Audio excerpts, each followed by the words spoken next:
Hey peeps, this is Gogok with my first guide video. In this video I will be going over a wizard boss killing build using the VYR set in Season 18. I mentioned Season 18 because this is when this build became more viable for a few reasons. Number 1. While playing in the Season of June, all abilities have a chance when hitting an enemy to spawn a circle that gives a power. So at any point during the boss fight, there should be 4 circles around the boss as long as all players are hitting the boss. The circles we care about are the Tune of Love, which is colored purple and gives players in the circle a 100% damage bonus. The second circle we care about is a Tune of Creation, which reduces the cooldown of your skills more quickly. Using this circle is how we will reset our Archon ability. Number 2. The introduction of Squirt's Necklace, which gives a 100% damage bonus from one item or cube slot. This is huge. Number 3. The introduction of the Executioner, which is to be cubed and used by the support barb. Attacks will slay enemies with less than 20% health. It is a weaker version of the usually known Necro BK Frailty ability. Okay, now off to the build. The build is based on the Wizard's VYR set and Chantodo's Resolve set. To get the most out of Archon, you would wear the Fazula belt and cube the Suwami Wizard hat. We will use Furnace in the cube for extra damage.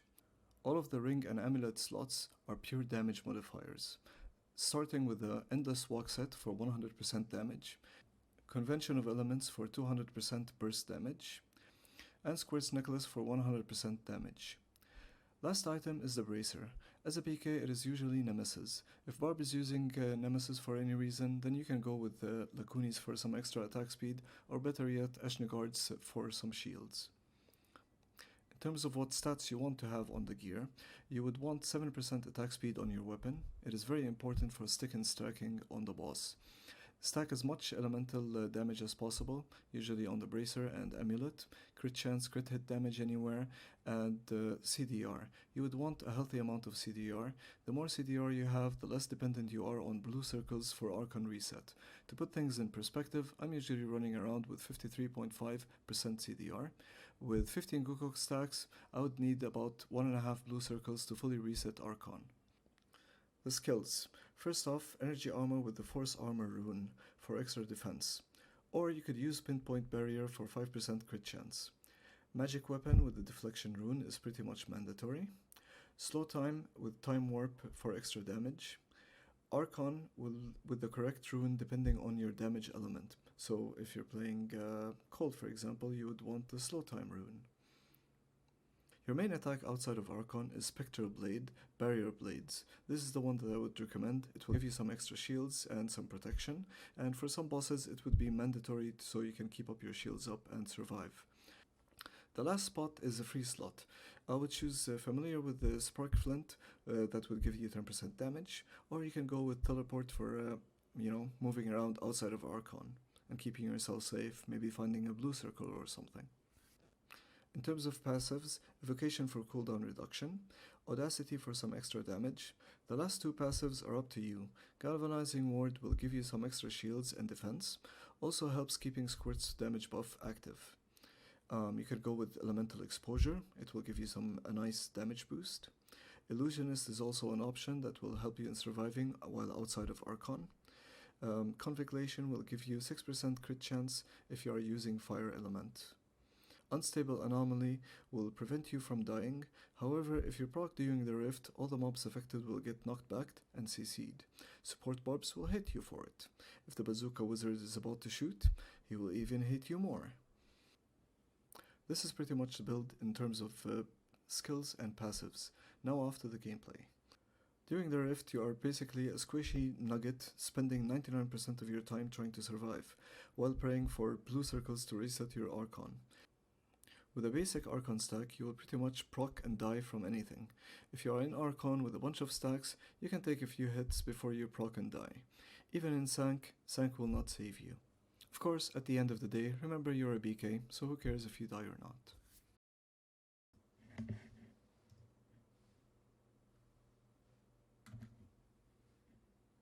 Okay, so this is pretty much gameplay of some previous rifts that we did and the beginning of it.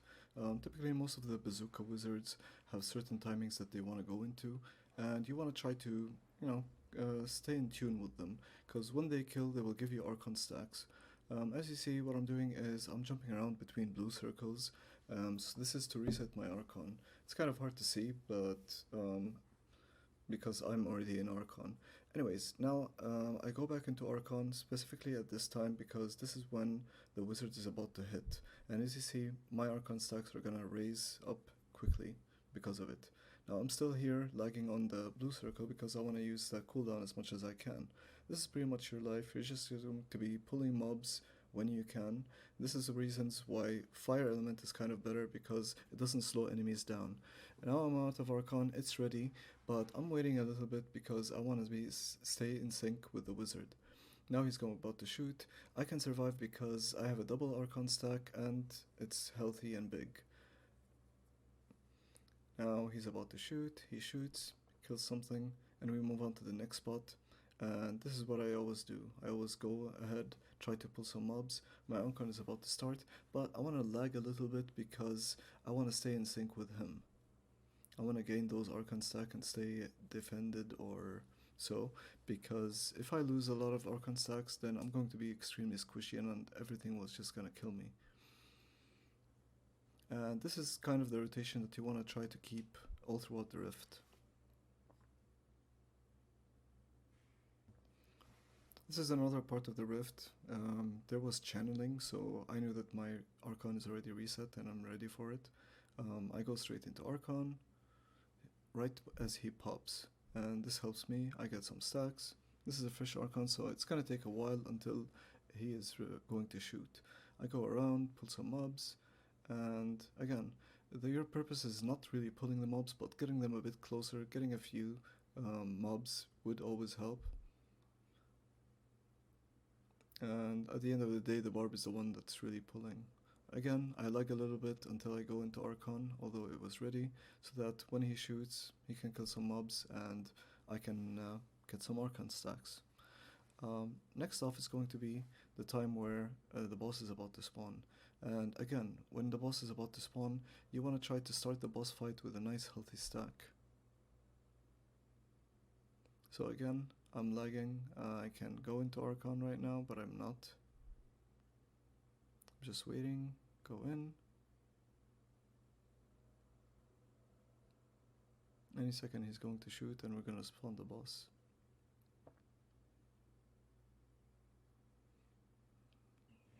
Okay, this is an example of one of the kind of annoying bosses, Ember. He's very random in his movement. The barb can charge him and stun him and do a whole bunch of things to him. He'll still TP and move around. And so you have to follow the circles manually. Sometimes you have to sacrifice damage and go for the blue circles, of course. At the same time, this is one of the bosses where a barb can play an effective role. At a certain point, he will start spawning ads, and it's on the barb to manage the ads. At this level, 139, it will take a while to kill the ads. So instead of like moving them around as he did the first time, he decided to just bring them on me. And this is a bit annoying because I get hit and I would lose my squirt's damage buff because of it. And again, spawn ads, instead of moving them, they're just right next to us and they're about to explode. This time I TP'd out, so I kept squirts. And the boss fight pretty much continues the same. This is another example of one of the annoying bosses that move around a lot. He started below and then he decided to go up top. And however, he got into a certain position that's not really that bad because you can have some circles stacking over here. So if it wasn't Visarius for sure, because he will move out later on, it might be a good idea for other bosses actually to just take them and put them somewhere around the stairs. Maybe different stairs, maybe different spot. Generally, it's just very useful to have these circles being stacked, especially at higher levels. Okay, this is a good example for boss positioning. Typically when you want to move a boss to a certain position, the barb stays with the boss, everyone moves to the new position, and then the barb TCPs out, the boss will go immediately to the rest of the group. In this situation we've got Stone Zinger, and he's one of the good bosses because effectively he doesn't move around. And when you have him in a spot like this, He's going to spawn circles mostly around him on the right side or left side. The monk can follow you with Sank, otherwise you can just keep on going to the circles from one to another. He's not the type of boss that would really proc you from one hit. Maybe his ads would, but otherwise it's a pretty safe fight. And you can choose whatever circles you want to go to, depending on your cooldown, how much you need. I know that I need about a circle and a half to get my cooldown, so that's one blue circle. And I'm already in the second one. So right now I can just keep on jumping to purple ones whenever they spawn. Of course, it's an extra bonus to jump on the red circle, or sorry, purple circle when it's your cold rotation. Unlucky there, the purple just spawned as I was getting out of Archon. I'm back in Archon. I'm still in a blue circle and a red one too. And this is what's good about stacking circles in these kind of spots. You can pretty much sometimes be in blue and red, or purple, sorry. And yeah, eventually we killed the boss with the power on a previous pylon. This is 148, so his health pool is quite big. Okay, this is pretty much the end of this guide. There's another video that I posted earlier that I will link in the description that has a whole bunch of other boss fights, all 140 plus Gs or so. You can see how we played them as a team or so. At the time I was playing with the cold damage element. Later on I switched to fire and it worked out a bit better. Anyhow, cheers and good luck.